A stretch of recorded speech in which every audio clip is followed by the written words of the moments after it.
Hello everyone and welcome to Panacea. आज हम discuss करने जा रहे हैं पिछले 7 सालों में हुए कुछ इंपॉर्टेंट कॉन्स्टिट्यूशनल अमेंडमेंट्स को। हर किसी एग्जाम पॉइंट ऑफ व्यू से आपको ये पता होने चाहिए और as a citizen of India भी आपको इसके बारे में इंफॉर्मेशन होनी चाहिए। So without wasting any further time let us begin.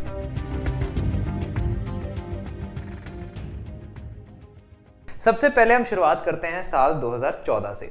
2014 के अंदर आया था 99th कॉन्स्टिट्यूशनल अमेंडमेंट एक्ट। तो 99 से लेके 105 तक हम कॉन्स्टिट्यूशनल अमेंडमेंट्स पढ़ेंगे, क्योंकि लेटेस्ट जो कॉन्स्टिट्यूशनल अमेंडमेंट था वो 2021 में आया था 105। तो इन सभी के बारे में जानने के लिए बने रहिए।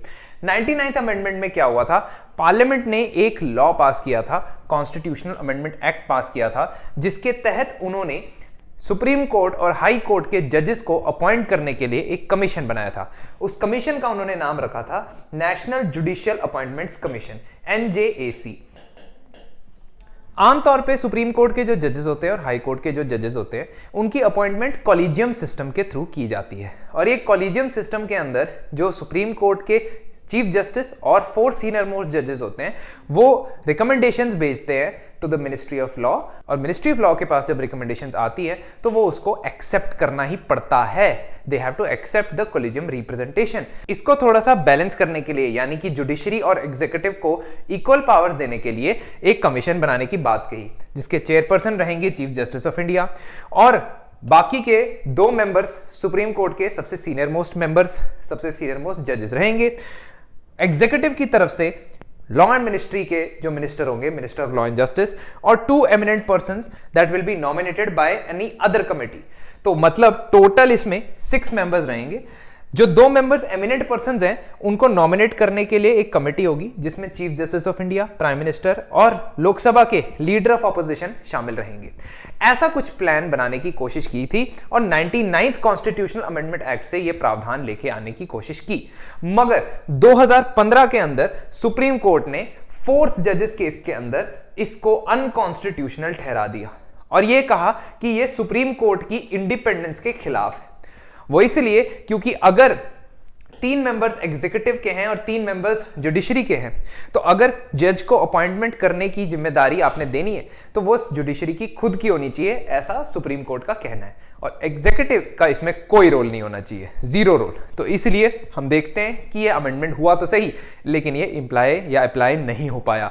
वाई? बिकॉज सुप्रीम कोर्ट ने मना कर दिया, अनकॉन्स्टिट्यूशनल ठहरा दिया, वॉइड ठहरा दिया इस अमेंडमेंट को। आगे बढ़ते, 100th Constitutional Amendment that came in 2014 and implemented in 2015. ये कॉन्स्टिट्यूशनल अमेंडमेंट इंडिया और बांग्लादेश के लैंड बॉर्डर से एसोसिएटेड है। तो जब आजादी के समय पार्टीशन हुआ तब बांग्लादेश ईस्ट पाकिस्तान होता था, और जब इंडिया और पाकिस्तान के बीच में बाउंड्री ड्रॉ की जा रही थी, आप मुझे बताएंगे कि उस बाउंड्री का नाम क्या है, उस बॉर्डर का नाम क्या है। जब ये ड्रॉ की जा रही थी तो कुछ ऐसा हुआ कि इंडिया के कुछ एनक्लेव्स वो बांग्लादेश के पास चले गए लैंड एरियाज, और बांग्लादेश के कुछ लैंड एरियाज इंडिया के पास चले गए। अब बाउंड्री बनाते वक्त जब मैप पे बना दी, लेकिन एक्चुअल में ग्राउंड पे जाके नहीं देखा, तो ये फर्क नजर आया। कई सालों तक ये इशू चलता रहा। इनफैक्ट इंडिया ने 1974 में और 2011 में बांग्लादेश से लैंड बाउंड्री एग्रीमेंट और उसका प्रोटोकॉल भी साइन किया, लेकिन उसको इंप्लीमेंट करने के लिए कॉन्स्टिट्यूशन में बदलाव करना पड़ता। क्यों? क्योंकि इंडिया ने और बांग्लादेश ने डिसाइड किया कि हम ये पार्ट्स एक्सचेंज कर देंगे, यानी जो बांग्लादेशी एनक्लेव्स इंडिया के अंदर आते हैं उसको इंडियन बना देंगे, और जो इंडियन एनक्लेव्स बांग्लादेश के अंदर आते हैं उनको बांग्लादेश का बना देंगे। तो एक्सचेंज करने के लिए इन्होंने आपस में ट्रांसफर करवाया इन एनक्लेव्स को। एनक्लेव्स मतलब ये जो छोटे छोटे आइलैंड्स बने हुए हैं दूसरे देश के अंदर, हमारे देश के। इसको इंप्लीमेंट करने के लिए 100th कॉन्स्टिट्यूशनल अमेंडमेंट एक्ट लाया गया, क्योंकि दोस्तों अगर हमने देश का कोई पार्ट एक्सचेंज करना है किसी दूसरी कंट्री के साथ, तो हमें first schedule of the constitution में बदलाव करना पड़ेगा, क्योंकि वहां पे हमने सभी स्टेट्स और यूनियन टेरिटरीज को लिस्ट आउट किया हुआ है। यहां पे आसाम, वेस्ट बंगाल, मेघालय और त्रिपुरा, इन 4 स्टेट्स को, कुछ एरियाज को बांग्लादेश को दिया गया, इसलिए कॉन्स्टिट्यूशन अमेंडमेंट करना पड़ा। सो 100th constitution amendment is exchange of enclaves. अब चलते हैं थर्ड, जो तीसरा आज का हमारा टॉपिक है, तीसरा हमारा अमेंडमेंट है GST। जी हां, goods and services act. 101st constitutional amendment act के द्वारा इसे लाया गया था। जीएसटी को लाने के लिए बहुत मेहनत करनी पड़ी थी। इनफैक्ट ये उस तरीके का कॉन्स्टिट्यूशनल अमेंडमेंट है जिसमें आपको एक तो स्पेशल मेजॉरिटी से कॉन्स्टिट्यूशनल अमेंडमेंट पास करवाना पड़ेगा दोनों हाउसेज ऑफ पार्लियामेंट से, और साथ ही साथ आपको 14 स्टेट्स यानी कि 50% ऑफ द स्टेट्स से परमिशन लेनी पड़ेगी। 50% of Indian states legislature have to agree to this amendment. ये सब करने के बाद आपने कॉन्स्टिट्यूशन में काफी बदलाव लाए। क्यों? क्योंकि पहले स्टेट्स कुछ टैक्सेस लगाते थे। For example stamp duty states लगाते थे, ऑक्ट्रॉय टैक्स स्टेट लगाते थे, वो पावर उनसे छीन ली गई। सेंटर कुछ टैक्सेस लगाता था अलग से, for example excise duty centre लगाता था। तो वो टैक्सेस मर्ज करके जीएसटी के अंदर, गुड्स एंड सर्विसेज टैक्स के अंदर सबमर्ज हो गए। उसके लिए कॉन्स्टिट्यूशन में बदलाव लाए। सबसे पहले आर्टिकल 246A लाया। इस आर्टिकल में कहा गया कि सेंटर और स्टेट्स के पास अब कंकरेंट पावर्स हैं गुड्स एंड सर्विसेज के टैक्सेस लगाने की। कंकरेंट मतलब दोनों के पास ये पावर रहेगी, स्टेट्स और सेंटर दोनों के पास।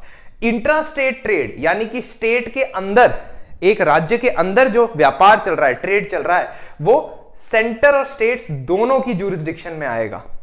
ये एक प्रॉब्लमेटिक चीज थी क्योंकि इससे पहले वो स्टेट्स की ज्यूरिसडिक्शन में आता था, स्टेट वैट लगाता था, value added tax.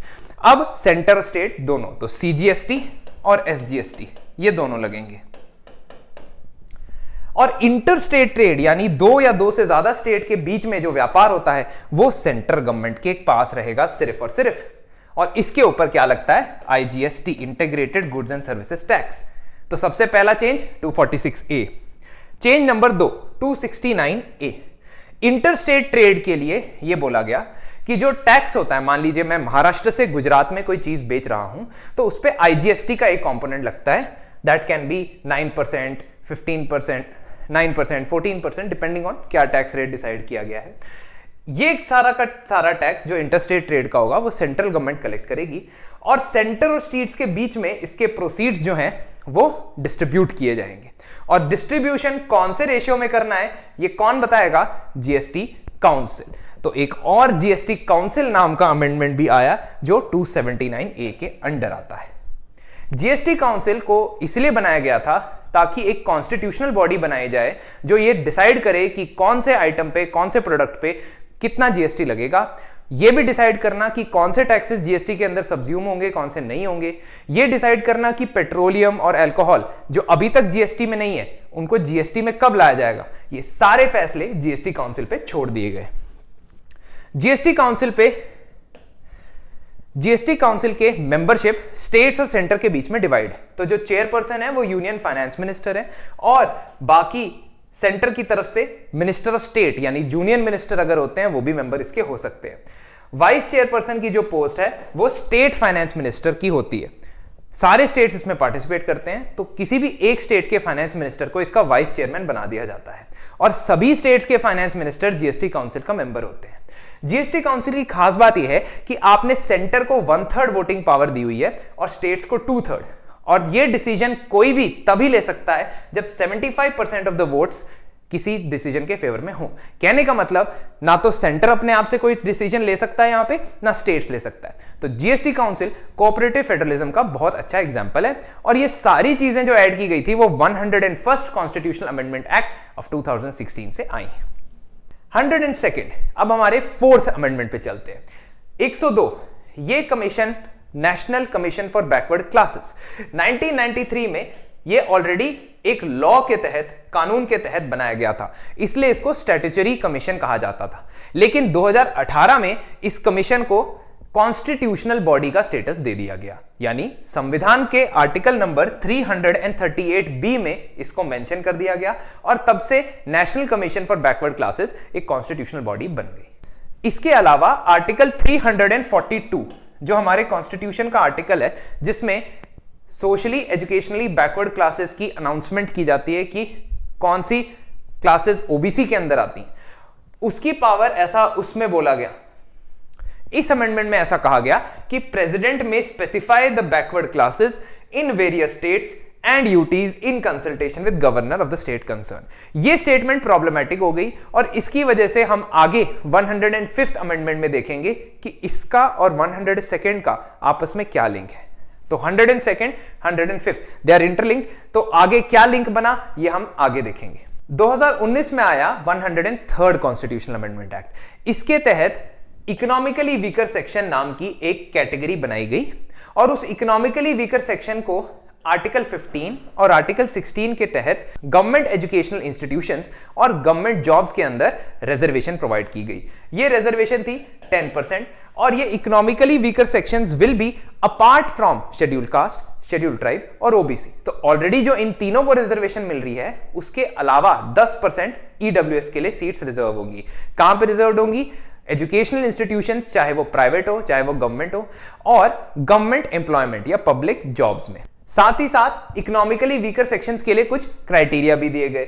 For example income 8 lakh per year, ये एक हाउस होल्ड की इनकम है। अगर इससे ज्यादा है आपकी इनकम तो आप ईडब्ल्यूएस में नहीं आ सकते। इसके अलावा एग्रीकल्चरल लैंड 5 एकड़ से कम होना चाहिए, हाउस का एरिया 1000 स्क्वायर फीट से कम होना चाहिए, प्लॉट अगर आपके पास है तो 100 यार्ड से कम का प्लॉट होना चाहिए, और रेजिडेंशियल प्लॉट 200 यार्ड से कम। कहने का मतलब कि कुछ क्राइटेरिया रख दिए गए जिससे इकोनॉमिकली वीकर सेक्शंस को डिफाइन किया जाए। रिसेंटली अगर आप न्यूज फॉलो करते हैं तो सुप्रीम कोर्ट ने गवर्नमेंट को कहा था कि आप ये ईडब्ल्यूएस का क्राइटेरिया थोड़ा दोबारा देखें, और गवर्नमेंट ने एक कमेटी भी बनाई थी। अगर आपको उस कमेटी का नाम है तो कमेंट्स में जरूर लिखिए। उस कमेटी ने कहा है कि ईडब्ल्यूएस का जो क्राइटेरिया बिल्कुल सही है, उसको बदलने की कोई जरूरत नहीं है। 2020 में आया 104th कॉन्स्टिट्यूशनल अमेंडमेंट एक्ट। इस अमेंडमेंट ने आर्टिकल 334 के अंदर कुछ बदलाव लाया। आर्टिकल 334 कॉन्स्टिट्यूशन का वो आर्टिकल है जो शेड्यूल कास्ट और शेड्यूल ट्राइब्स के लिए सीट रिजर्व करता है, लेकिन कहां पे? लोकसभा में और स्टेट की लेजिस्लेटिव असेंबलीज में। जब ये आर्टिकल 334 बनाया गया था तो इसके अंदर 70 इयर्स का टाइम पीरियड दिया गया था जो 2020 के अंदर खत्म हो गया। यानी कि जो रिजर्वेशन है वो 2020 के 25 जनवरी को खत्म होने वाली थी, क्योंकि 26 जनवरी से कॉन्स्टिट्यूशन लग रहा था। इसको 10 साल के लिए इंक्रीज कर दिया गया है, यानी कि 70 साल से अब इसकी टाइम लिमिट 80 इयर्स कर दी है। लेकिन ध्यान देने वाली बात यह है कि इसके अलावा आर्टिकल 331 में एंग्लो इंडियन कम्युनिटी के लिए भी सीट्स रिजर्व की जाती थी। 2 सीटें लोकसभा में नॉमिनेट की जाती थी एंग्लो इंडियंस के लिए, और एक एक सीट हर एक लेजिस्लेटिव असेंबली में एंग्लो इंडियंस के लिए नॉमिनेट की जाती थी। लेकिन पार्लियामेंट ने इस एंग्लो इंडियंस की रिजर्वेशन को आगे एक्सटेंड नहीं किया। मतलब अब से लोकसभा और लेजिस्लेटिव असेंबली में एंग्लो इंडियंस के लिए सीट नॉमिनेट नहीं की जाती, रिजर्व नहीं की जाती है। और यही चीज यहां पे भी लिखी गई है। एंग्लो इंडियन कौन है? Anglo Indian is a person whose father और एनी मेल प्रोजेनिटर, यानी कि पिताजी, दादाजी, फादर की लाइन का अगर कोई इंसान यूरोपियन डिसेंट का है, यूरोप से आया है, बट इंडिया में रहते हैं, मींस वो नेटिव बन चुके हैं इंडिया के, तो उनको एंग्लो इंडियंस बोला जाता है। अब आता है आखिरी कॉन्स्टिट्यूशनल अमेंडमेंट एक्ट जो अभी तक हुआ है, अगस्त 2021 से इंप्लीमेंट हुआ, दैट इज 105th। मैंने आपको बताया था कि 102nd और 105th में लिंक है। 102nd अमेंडमेंट में हमने ये देखा था कि प्रेसिडेंट को पावर दे दी गई थी कि वो ओबीसी यानी सोशली एजुकेशनली बैकवर्ड क्लासेस को डिफाइन कर सकते हैं, उनकी लिस्ट बना सकते हैं।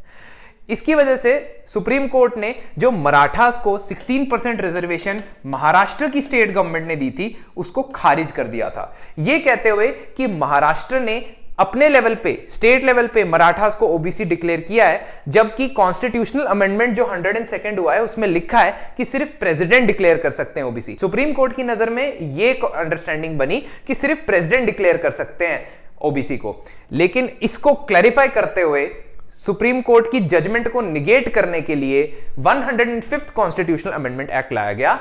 इसमें यह बताया गया कि स्टेट्स की अपनी पावर होती है कि वो अपने स्टेट के अंदर ओबीसी डिसाइड कर सकते हैं कि कौन सी कैटेगरी, कौन सी कास्ट ओबीसी के अंदर आती है, और सेंटर की भी अपनी अलग लिस्ट बनाने की पावर है। इसका मतलब जो मराठास वाली प्रॉब्लम थी कि सुप्रीम कोर्ट ने कहा कि स्टेट गवर्नमेंट नहीं डिक्लेयर कर सकती कि मराठास आर ओबीसी और not, now the state government can declare. Why? Because 105th constitutional amendment से आर्टिकल 338B, आर्टिकल 366 और आर्टिकल 342 इन सब में अमेंडमेंट किया गया है। तो अब प्रेसिडेंट भी डिक्लेयर कर सकता है ओबीसी, और साथ ही साथ आपकी स्टेट गवर्नमेंट्स भी डिक्लेयर कर सकती है। तो ये थे हमारे कॉन्स्टिट्यूशनल अमेंडमेंट्स जो पिछले 7 सालों के अंदर आए हैं। आई होप आपको ये समझ आ गए होंगे और किसी भी एग्जाम में आपको ये काम आएंगे। Thanks a lot for watching this video. Please subscribe our YouTube channel. If you have any queries, please contact us on the email ID given on your screen. Thank you.